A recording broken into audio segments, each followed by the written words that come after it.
I know. And then a lot of times people aren't honest with themselves either. Like I was thinking earlier today, I've been woke for almost 2 days, so so you get honesty, yes. And I was thinking, like, The Artist Exchange Radio Show. Keyboard Cat, Hamilton the Pug, and Toast Meets World. These are some of the internet's most beloved pets. With millions of YouTube views, shares, Instagram likes, followers, and fans across the globe. But what do all these amazing pets have in common? Their stories started in a shelter. Start your story. Adopt a dog or cat today. Visit theshelterpetproject.org to find a shelter or adoptable pets near you. Training that pet to play the keyboard? Well, that's entirely up to you. Visit theshelterpetproject.org and hear more about Hamilton the Pug, Toast, and Keyboard Cat's amazing adoption stories. Start a story, adopt a shelter or rescue pet today. Your perfect pet is just a click away at theshelterpetproject.org. A public service announcement brought to you by Maddie's Fund, the Humane Society of the United States. Hi, I'm LeVar Burton, and I'm proud to be a book person. How do I choose a book? Sometimes it's the cover, sometimes it's the title. I guess I'm pretty visual. If a book's really impressing me and the writing is really good, I will peek and see what the last paragraph is, because the endings of books should rock you. I am a book person. And if you are listening to BeExposedRadio.com. Join the Just a Bit Outside crew every Monday, 8 to 10 p.m. on BeExposedRadio.com. You want to start off?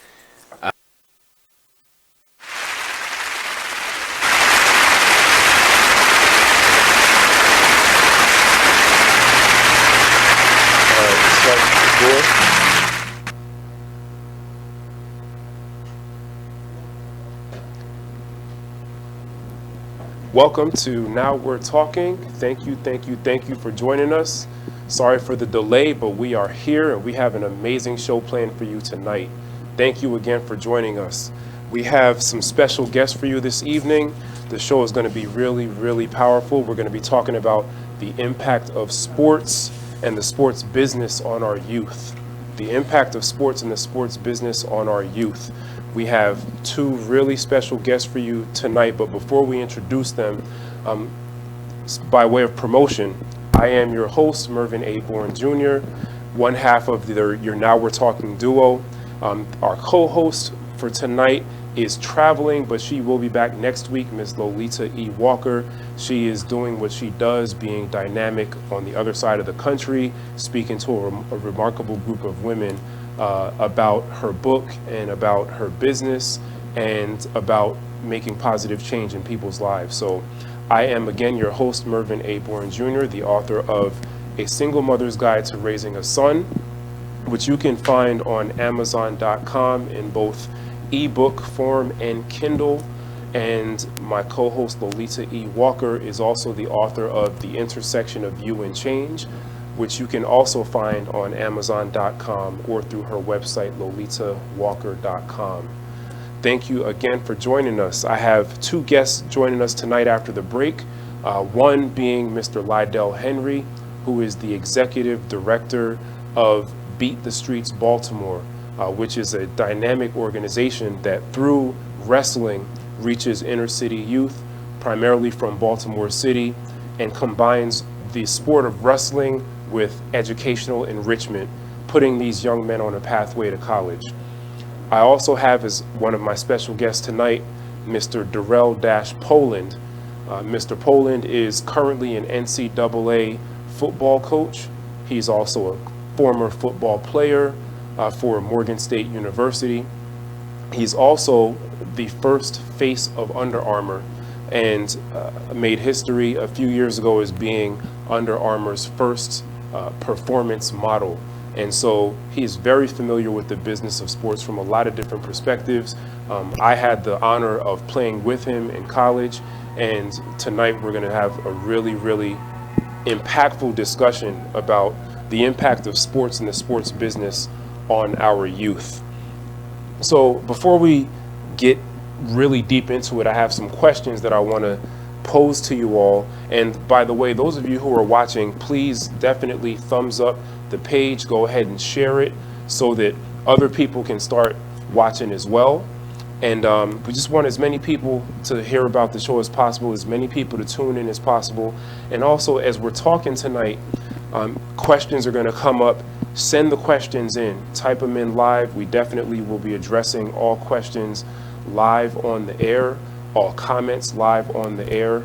We don't want you to hold back. We know that whether or not you are, whether or not you've ever been an athlete, if you have children, if you're a sports fan, or even if you just pay attention to what's going on in the media around you as it relates to sports, you probably have an opinion on a lot of the issues that we're going to be talking about tonight. And a lot of them might be divisive, a lot of them might be controversial, but they're definitely things that should be talked about, especially if you want to advance the narrative in society and grow as a person. So that's what our goal is tonight. And again, thank you for joining us. We're super glad. Kamar, I see you joined us. Thanks a lot for tuning in. Everybody that's coming into the chat now, I see you and I appreciate you. Please go ahead and share the page, thumbs up the page, like the page, and let's get everybody involved. So I have a few questions that I want to start off with, just to get the ball rolling a little bit. You know, as I was thinking about the guests we have coming in tonight and all the expertise they have in terms of personal experience with sports, both at the high school, collegiate, and professional level, as well as with sports marketing and with the business of sports in that respect. I also know that we have one of the guests tonight that has a lot of experience with building an organization that's connected to youth sports and all the challenges that come with that. So in dealing with these issues and trying to figure out, you know, what direction to take, I came up with some true or false questions that I want to get into tonight. And let me know what you think about them. So, true or false? There are a lot of people that feel like the owners of the sports leagues make the game. You heard Donald Sterling infamously say a few years back, you know, when caught up in his scandal, the players make the game. Excuse me, the owners make the game, not the players. The owners make it possible for the players to play. The owners make it possible for the players to make their money. So, you know, should the players essentially be grateful for what they get and not complain? That mindset also translates to the NCAA, college football. And I had to think to myself, true or false? College athletes should not be paid because they're receiving, in large part, a free education, and that in itself is their payment. There are a lot of people that feel like college athletes should be paid, that there's a large factor of exploitation when it comes to the whole profession, so to speak, of college sports, and it's really not a settled issue. So we'll be dealing with that tonight. Should college athletes be paid, or should they accept their free educations, if they are receiving a free education, as payment? You know, I saw an article recently, and it was a few students, I believe from University of Maryland, given their perspective, and the perspective was an interesting one, and they were discussing how if the tuition is, you know, around $30,000 a year, is that adequate payment for the sacrifices that they're making as student athletes, first of all, and second of all, considering the millions and millions of dollars that they're bringing into the university. So let me know what you think about that, because we're going to be weighing in on it tonight. True or false? Every child who is physically able should play a sport, whether they're good, great, or terrible. The character building and life lessons learned are priceless and irreplaceable. I came up with that question because I've experienced over the past decade or so a lot of conversations with people who have that perspective, but also a lot who have the opposite perspective and who feel like our communities over prioritize sports and athletics over other disciplines like music, the arts, STEM, science, technology, engineering, mathematics. So one of the things we're going to get into tonight is the question about whether or not sports are over prioritized in our communities. Do we put too much emphasis on the games as opposed to academics?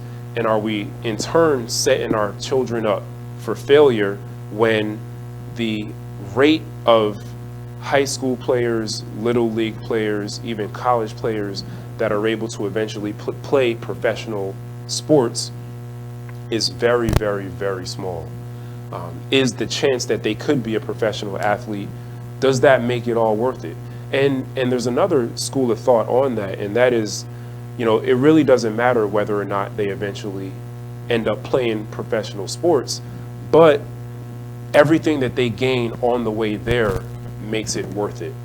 The life lessons that they learn, the character building that they get from playing sports is the payment in itself. So whether or not they ever go pro doesn't really matter. That's one perspective. Nigel, I see you. Mike, I see you. Mark, I see you. Lolita, I see you. Thank you so much for joining. Alex, I see you. Everybody else who's on, thanks a lot for joining. Spread the word, share the page, and let's get everybody involved.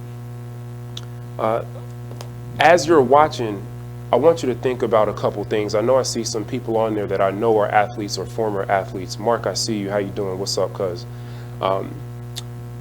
What role has sports played in your life? Has it played a major role, or has it played a very small role? In what ways do you think sports has had an impact on not only who you were as a child, as a teenager, as a young adult, but right now as an older adult?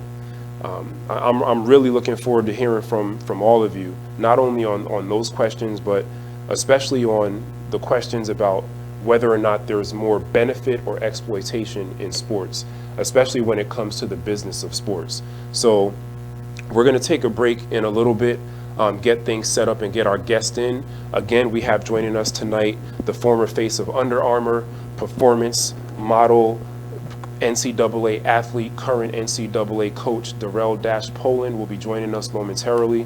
And we also have the executive director of the Baltimore Beat the Streets program that has been featured in social media all over the place, also featured on CNN for the impact that he's been having on the youth of Baltimore City for the past several years. And we're really, really lucky to have both of those men joining us tonight. So those of you that are with us, stick with us. We'll be right back in a couple. Spread the word. Ask people to join in the discussion. Hey, Krista, I see you. And share the page. And we'll be right back with Now We're Talking with Mervin A. Bourne Jr.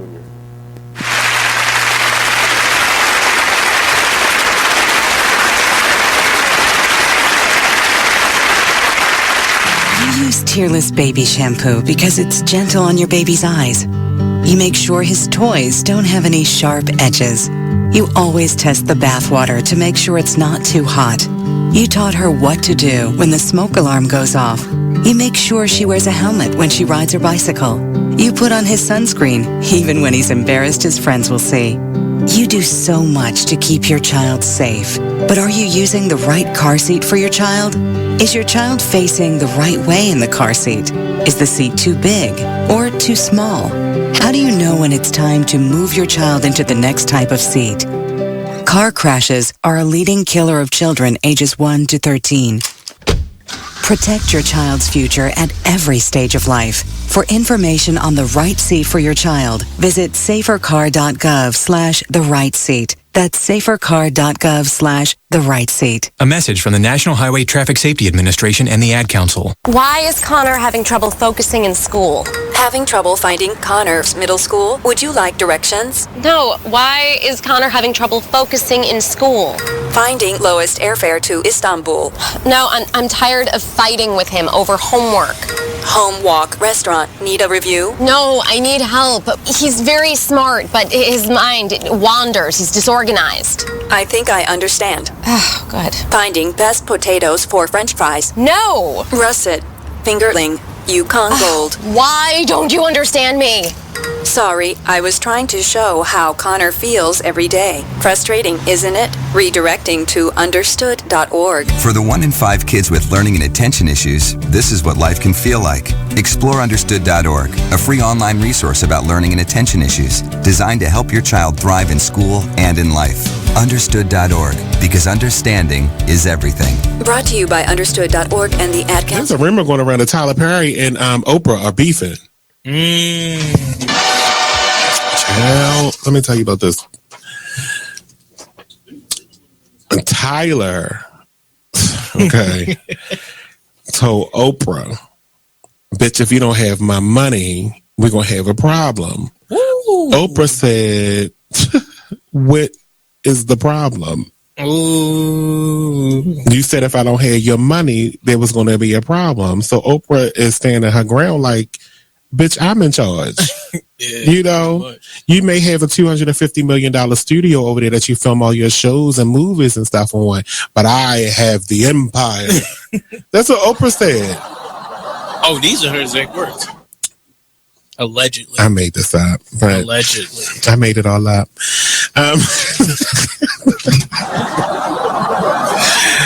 But there was a rumor that they were beefing. But Tyler confirms that they don't have any issues. So it says it was recently reported on the rumors that was swirling that the twosome were on the outs over constructive criticism of a Perry show. Well, I got some constructive criticism, and we can be on the outs, Tyler, and I don't give a damn, because I'm going to make a promo out of this anyway and share it to your page. I need the scenes on Have and Have-Nots to be like 5% shorter, each one. I want you to watch an episode of The Young and the Restless, because this is supposed to be a soap opera. No one's dialogue on The Young and the Restless is like this. You don't have to talk about the random plant in the corner for 25 minutes on one damn scene. They talk about random plants. It was a blood stain on the floor for 5 episodes. I can't take it. We need to kick this up. I'm sorry. I love the Have and the Have-Nots, and I continue to watch it in its 5th season, but I get so mad when I can go get myself a glass of water and come back, and he had just started the next sentence in his first paragraph. I can't stand it. They just want to get the point across. It's not but you don't get the point for 4 episodes. It's too much.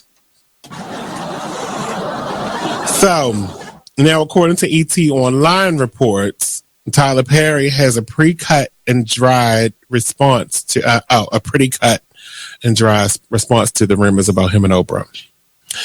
Here's what he says. It's completely false. What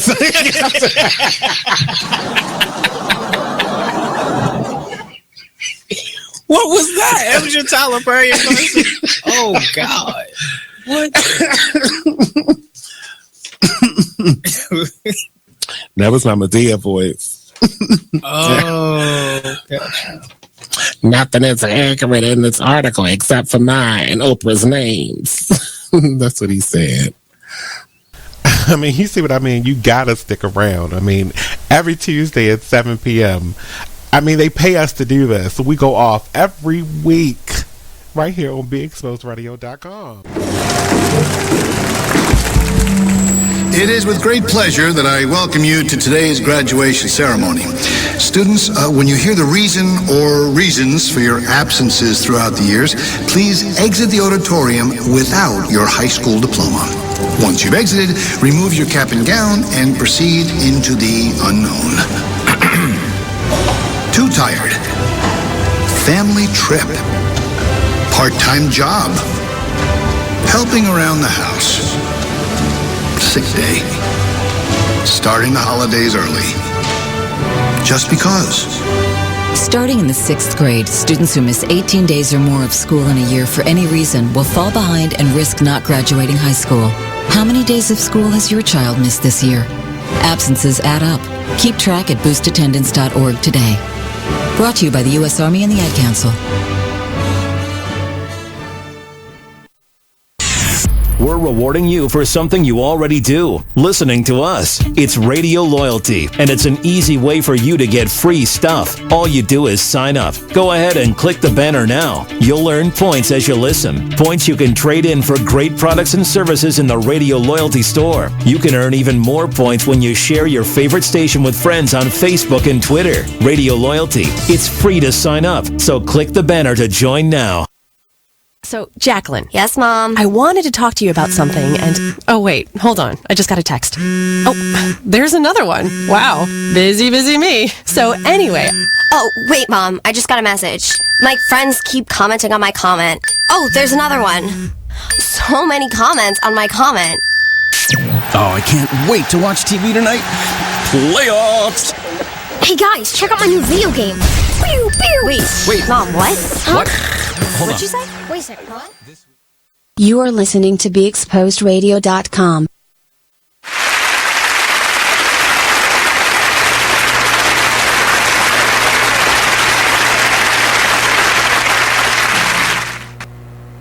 Welcome back to Now We're Talking. I am your host, Mervin A. Bourne Jr., and I'm excited to be talking to you all tonight because we have two amazing guests here with us.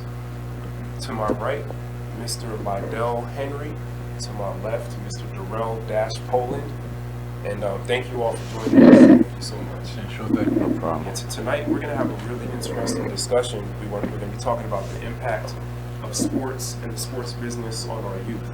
And I'm really thankful because I feel like we get it from all angles with the two of you.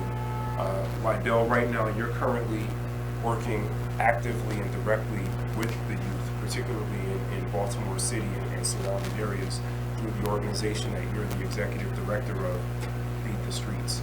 Why don't you tell our listeners about what Beat the Streets is, how you got involved with it, and what you all do. Okay. We started Beat the Streets in 2012. Prior to this, I was working as a chemist and had an opportunity to impact my community directly in Baltimore City, Sandtown, Winchester. And I had a son that was involved in the sport, so that made it much easier. And what sport is that? The sport of wrestling. Wrestling, yes. Okay. So in a nutshell, we start wrestling programs as a hook to engage kids in their academic careers, more or less, and we provide unique opportunities to provide exposure and to give kids outlets. And when you say kids, what age groups are you talking about? Okay, well, we serve as early as 4 years old through high school. We start programs inside of Baltimore City Public Schools, starting those relationships with kids as early as the second grade, in hopes of them continue to wrestle through high school and on to college. So, are you all actively going into schools, or are the kids coming to the Beat the Streets program? Yeah, so we have schools, sites inside of schools where we set up organized practices with kids during the academic year, school year, 3 days per week, as well as the weekends. We have competitions. It's also supplemented with study halls and work study. Yeah, study hall and work study. Put it on. We're good. Keep on. Yeah, for study hall, and mentoring and tutoring. We do guest study, guest speaker series. Okay. So in terms of the wrestling, yeah, do you all have literal wrestling coaches come in and doing coaches just like? Yeah. Since 2012, we started 21 programs inside of Baltimore City Public Schools. 21 programs. 21 programs. Yeah. Wow. We currently have 14 coaches on staff, okay, that are seasonal employees, and we have one AmeriCorps Vista. Mm-hmm. So we have on the administrative side, we have 2 people, and we have coaches that do the direct service with our students. Wow. So this sounds like something that is bigger now than it was when it first started. Is that right? Yeah. Very first year, we started off with a pilot program. It was successful, and from there, we sort of expanded rapidly. Okay. Probably wasn't the smartest thing to do, but we expanded rapidly. But the opportunity was there. Right. Kids want wrestling is a sport that provides discipline inside of school, and it pairs very well inside of the school system, as having coaches to be mentors as well as coaches inside of the school system. So, and this also was never an organized activity inside of Baltimore City middle schools. Now we have high school programs inside of Baltimore City that offer wrestling, but we organize a league. Right. With this year we had 11 schools, 1 community program. Mm-hmm. So there's certain sports that don't get as much shine in urban areas, inner city areas. What comes to mind for me is swimming, lacrosse, and wrestling would be a third one. So what would you say about how wrestling as a sport can be impactful on youth? Yeah, so for one, I think it's one of the toughest sports. I mean, it's also... How so? Like, why do you think it's one of the toughest sports? Because a lot of some people might disagree with that. Like, a lot of people aren't familiar with... Exactly. And when you refer to wrestling, you're not talking about WWF. You're talking about like Greco-Roman wrestling. Amateur wrestling, which is done what you see commonly in high schools, in colleges. They have a number of programs, Division 1, Division 2, Division 3 NAIA, as well as JUCO. Right. And in those programs, you have also Olympics. That's probably at the pinnacle. It's at the very top. It's a tough sport. It's a combat sport. It's the only other scholastic combat sport in high schools. Football being the other combat sport. Right. So it requires you to be mentally tough. Guys have to manage their weight, be very disciplined in doing so. Because they wrestle in weight classes, right? Yeah. So you have anywhere from as light as at the high school level, 106 pounds, all the way up to 285. Okay.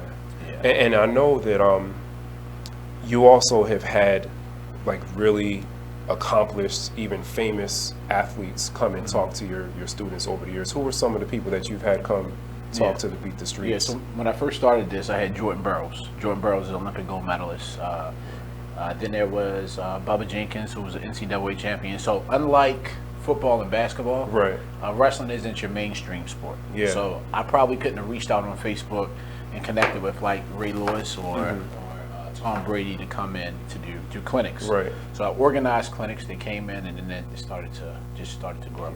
Because Jordan Burroughs, he's a legend. He's the face of the sport. Yeah, he's literally the face of the sport, and he's an African American male. Yeah. Do you know where he's from? South Jersey in the building. Yeah. All right. Sicklerville, New Jersey. Yeah. Shout out JB. I coached at that high school he was at. Oh yeah. Yep. Okay.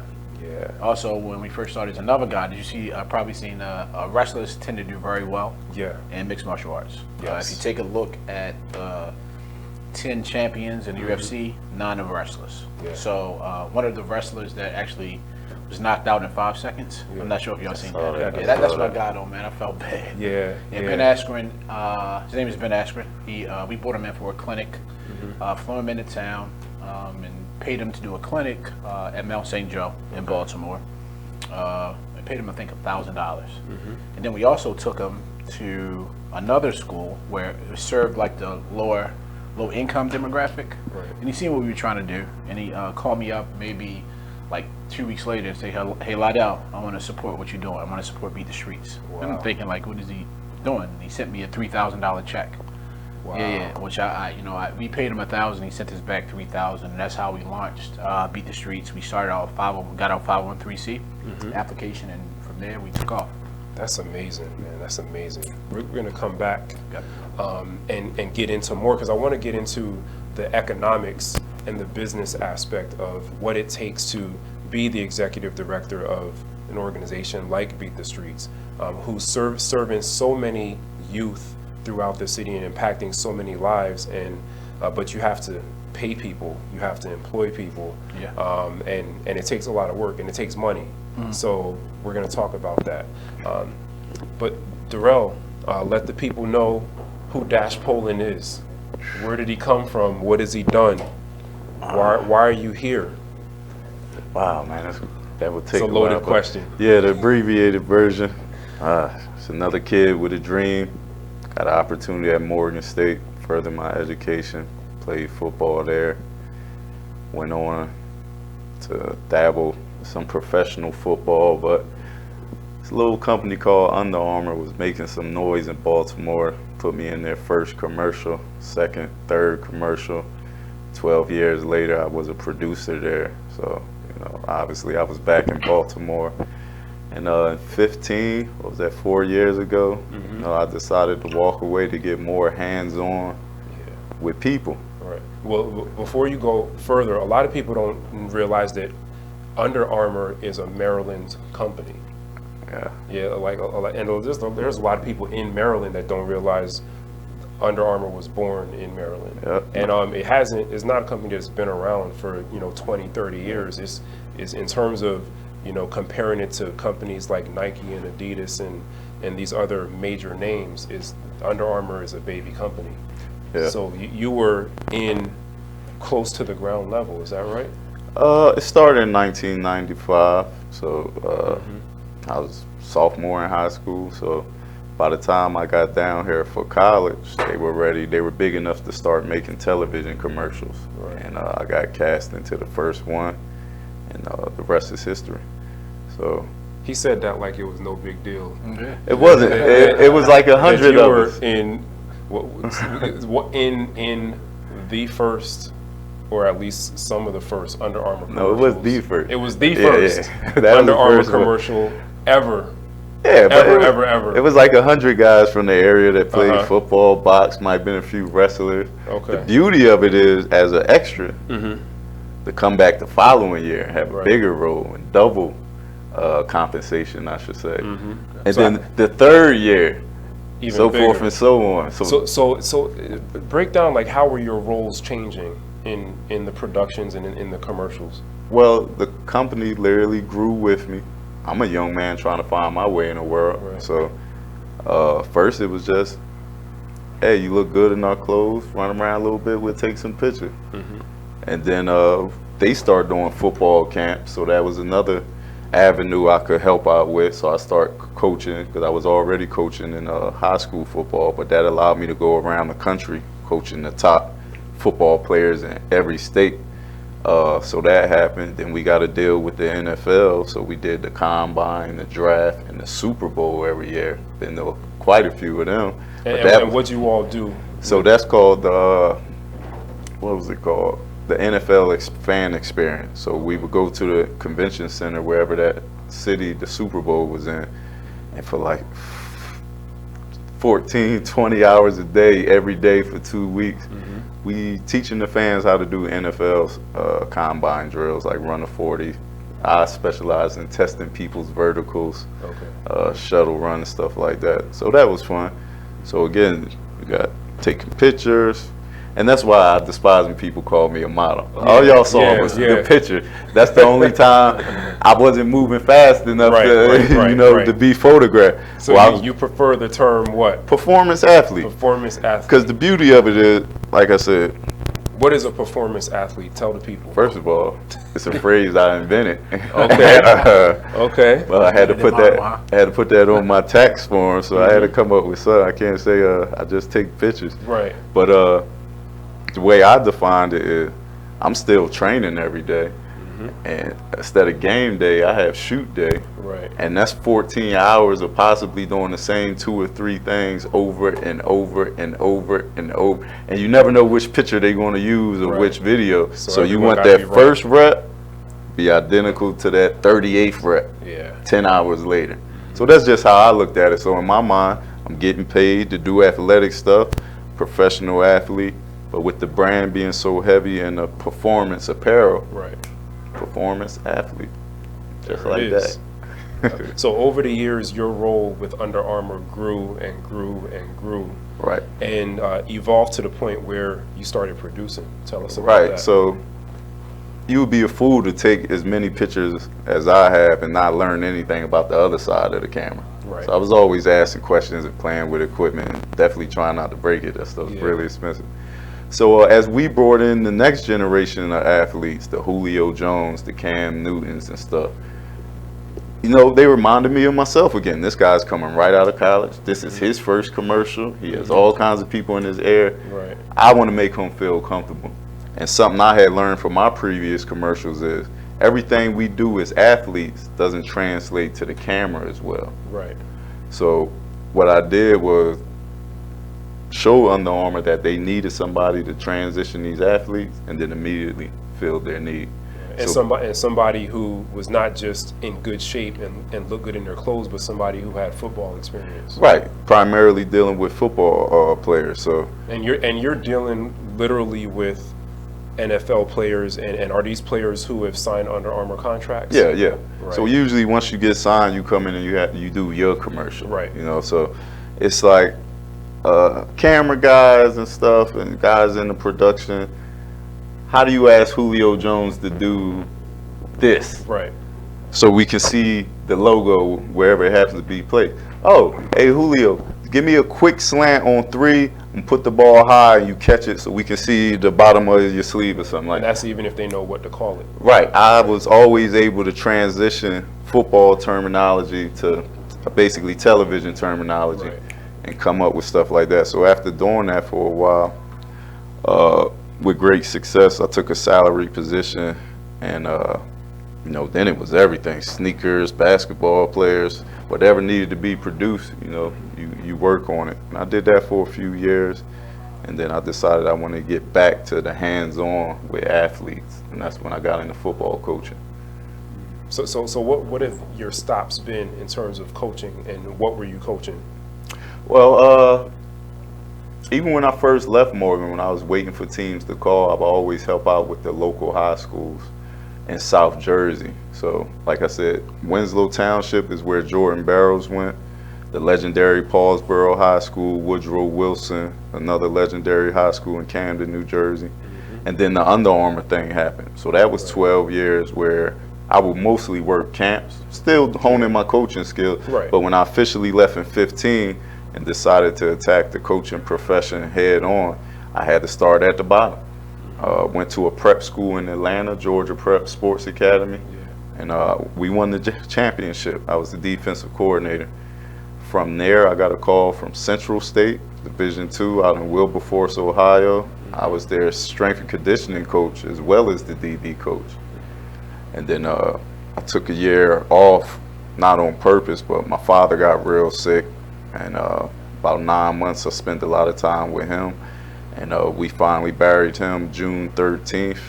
And I got a call from my alma mater the next day, basically. And now I'm the defensive backs coach at Morgan State University. And that is a NCAA Division I football program. The MEAC, baby. Right here in Maryland. That's incredible. Hey, Candace, I see you. I see everybody watching. Charmonique, Micheline, Annette, Greg, thank you for joining. Please go ahead and share, thumbs up, hearts, all of that.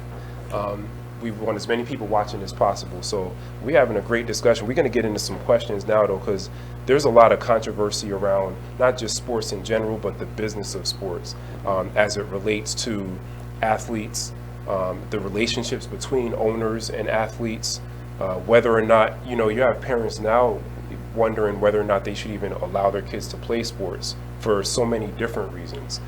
So we'll start there. A lot of parents, more and more, I think the numbers are growing, are no longer allowing their kids to play sports in general, but particularly high contact sports like football and soccer are two sports that lead other sports in concussions, and a lot of parents are worried about that. So the question is there a point where the risks outweigh the benefits in terms of youth sports? And we'll focus on the youth for right now. Mm-hmm. You're deeply entrenched in the world of wrestling. You're deeply entrenched in the world of football. So in terms of wrestling, have you ever had parents be so concerned about their kids that they took them out or didn't let them start in the first place? Yeah. Well, in wrestling, there are injuries. I've seen numerous injuries to shoulders, typically shoulders, and also knee. In fact, my son, who's a wrestler, he had a LCL tear. I think it's more prevalent when you participate in a sport year-round. If you're participating and no breaks, you're constantly applying like stress on certain joints, which increases the likelihood of an injury. Yeah. So I've seen a few concussions, but and I'm going to interject because he said his son is a wrestler, but he's being modest because his son is one of the best wrestlers in the entire state of Maryland in his weight class, if I'm not mistaken. Won states 2 times. I'm proud of him.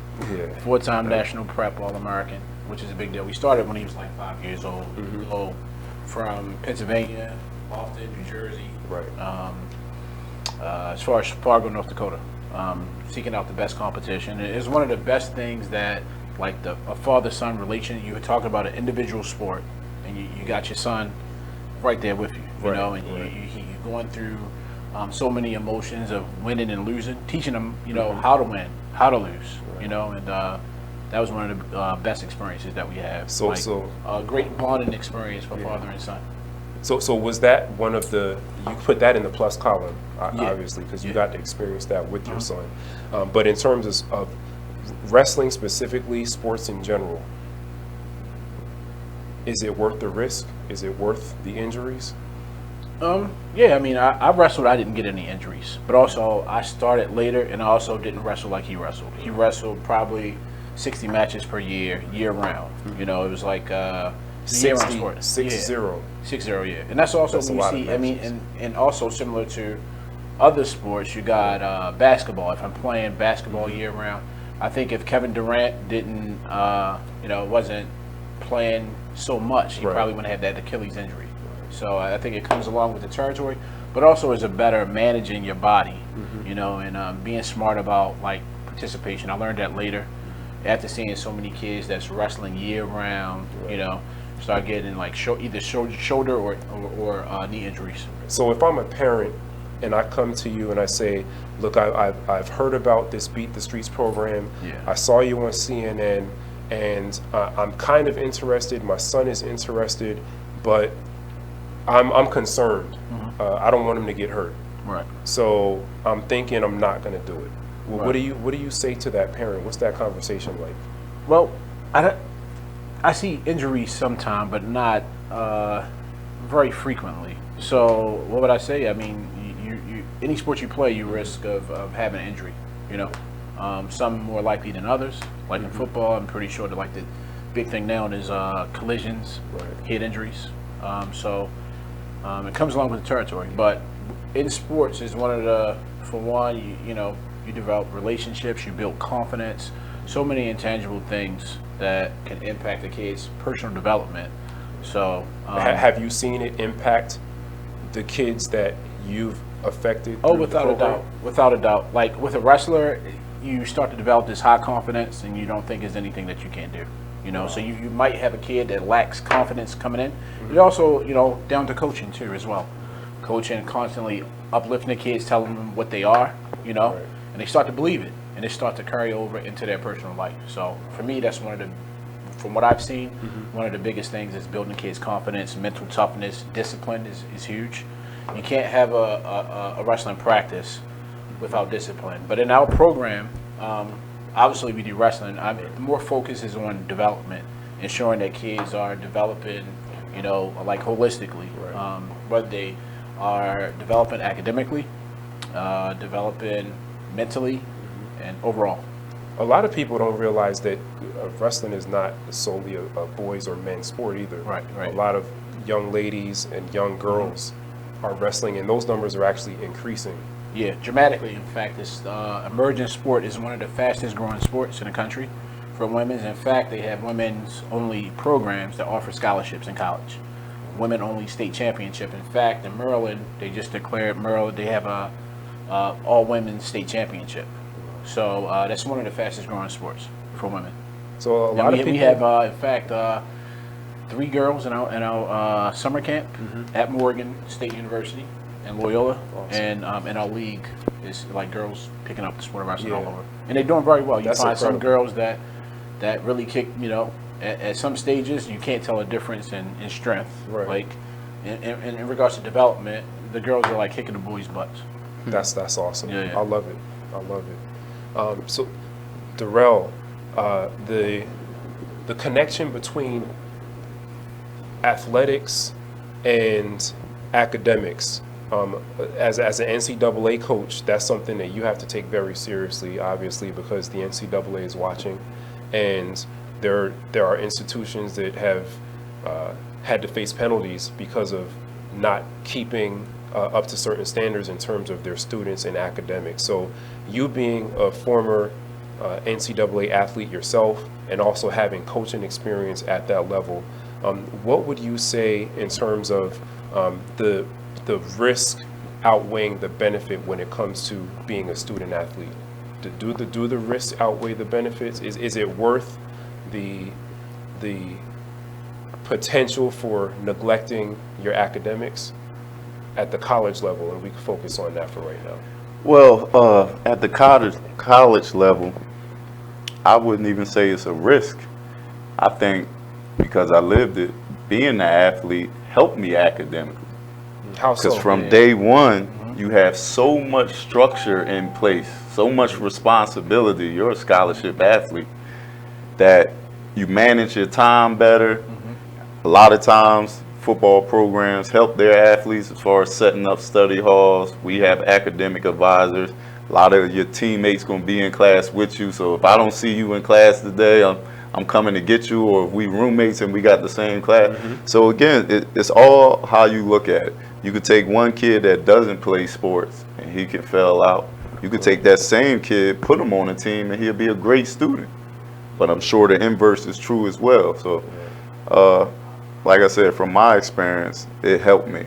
So what are the things you would say that make the difference between the student athlete that's able to excel both on the field and off the field, and the student athlete that's not able to do that? It probably stems from earlier in childhood or high school. If you had bad habits, academic habits in high school, and you remember back in the day, a lot of kids would get pushed through because of their athletics. Right. Those are the ones that usually come to college and struggle. I was just talking about this the other day, Deptford Township in South Jersey. I felt I was really prepared for college. So my first semester, I was starting cornerback on the football team as a true freshman, and I carried the 3-point hook. But the way it was set up, I had practice here, I need to work out here. Okay, I can take this, and this class now. And it was just a long day. Right. Nothing major about it, but. So I'm gonna put you on the hot seat now. We're gonna transition to some tough questions. And I got one interjection about how academics, like sports, plays a role in. You have to be, if you are in high school, right, and you play a sport, not considering the people that push you by. Yeah. You have to maintain academic eligibility in order to participate at high school as well as college. In college, you get the support system. Like after Morgan dropped the wrestling program in 1994, I came in 95 when they dropped the program. As a wrestler, you would have study hall set up, and as well as football. Yep. You have study hall set up. You have academic advisement, and now at Morgan, I know you have retention. They have an academic center, so it's very difficult to fail. So you have that support system there that many other students don't have that support system while they attend in college. Right. So that's a good point. Definitely a good point. I'm gonna put you on the spot. Should college athletes be paid? So we're not just talking about football players. Right. We're talking about basketball players, swimmers, volleyball players, baseball players. These are programs that cumulatively bring millions and millions of dollars to these universities. Obviously, there are certain sports that bring in the bulk of that. Right. I know that at very big schools, it's the football programs that bring in the majority of that money. Every school, yeah. So, 65 scholarships, right? Yeah. So not only does it justify the scholarship number, but it justifies the budget allocation that often becomes controversial at schools when people want to know why the football budget is like this and the other sports are like that. Right. But setting that aside, and I'm going to give you some of the arguments. You have the amount of money that the universities are making is enormous, and at some universities, you know, it's as much as a small economy of a small country. Right. You have the wear and tear on the student athlete. You have the sacrifice that the student athlete is making in terms of their academics, and it's basically like another job. So, you know, given, you know, those arguments and the fact that most college athletes are not going to play pro, no matter what the sport is. And most college athletes, if it's an Olympic sport, most college athletes are not going to ever be in the Olympics. Some of them will make it there, but most won't. Are there some valid arguments? I mean, absolutely, man. I go back and forth and back and forth. I can see why, of course, they deserve compensation, further compensation. And I can see why the NCAA has fought so hard to avoid that. Of course, they get to keep more money, but even beyond that, that would be the beginning of what? Where would sports go after that? How would athletes change? What? And then on the other hand, with them not getting money, sometimes that gets athletes in trouble because you go out there and try to do things to make a buck. So I think sign autographs, right, things like that. I think with everything is pros and cons. The bottom line is, will the NCAA do it? Whether I think they should or not, I don't know. They're going to fight it as long as possible. And then what we're doing when we talk about the millions and even billions that Alabama might generate, a University of Miami or Michigan. That's just 3 schools. Yeah. It was 113 Division I colleges when I came out of high school. Can you imagine how many colleges, universities there are? Not everybody's bringing in those numbers. That's true. That's the schools that had the big TV deals. Right. Now, I wouldn't mind seeing something if, you know, something proportional to if your school generates this much revenue. Each player is entitled to a percentage of that, even if it's 10%. Like a share of stock. Yeah, 10% of billions can add up. And also, we haven't even mentioned the video game market. Yeah. Because the universities are using the images and likenesses of the athletes, even though their names are not on the jerseys. Right. And making millions and millions of dollars. I remember I was on NCAA college football. I knew it was me. I had my jersey, my height, and my weight. Right. And I still had to go buy the game. I was upset. And then they got rid of it after that for a while because of this controversy. But, you know, my experience with Under Armour, I see the value in your likeness, your image, even though we give it away every day on Facebook and Instagram. You guys don't know how much you're worth. Right. You know, I wrote a lot of big invoices because of my pictures were being taken. Yeah. So tell us about that, because I know that most companies will go out of their way, just like in the record business, companies go out of their way to sign artists to 360 deals, meaning they own a piece of everything you do to generate money, even if it has absolutely nothing to do with music.